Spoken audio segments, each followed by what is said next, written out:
বন্ধুরা দেখুন, ভারতের পানি কীভাবে ঢুকছে আমাদের গ্রামে।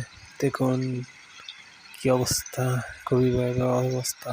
যেভাবে পানি ঢুকছে, পানি ঢুকে আমাদের এলাকার কৃষি মানুষের ফসল আবাদি সব নষ্ট হয়ে যাচ্ছে। দেখুন কী অবস্থা, কত পরিমাণ পানি। আসলে ভারতের ফারাক্কার বাঁধের 109টি গেট খুলে দেওয়া হয়েছে, তার কারণে এইসব নিম্ন অঞ্চল এলাকা প্লাবিত হচ্ছে পানি দিয়ে।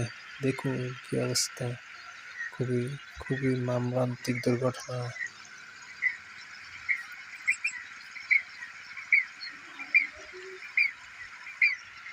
কি পরিমাণ পানির গতি তা আপনারা দেখতে পাচ্ছেন।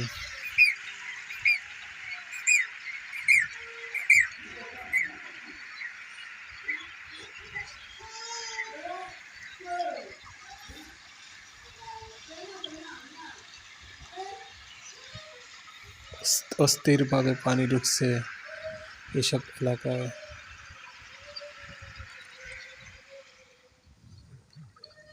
পানি দিয়ে অনেক গ্রাম তলিয়ে হাহাকার হয়ে গেছে। চারিদিকে পানি আর পানি, যতটুকু চোখ যায় ততটুকু পানি আর পানি। দেখুন কি অবস্থা। আপনারা ভিডিওটি শেয়ার করে অন্যদেরকে দেখার সুযোগ করে দিন এবং এই এলাকার মানুষের জন্য আপনারা যাতে একটু দোয়া করেন।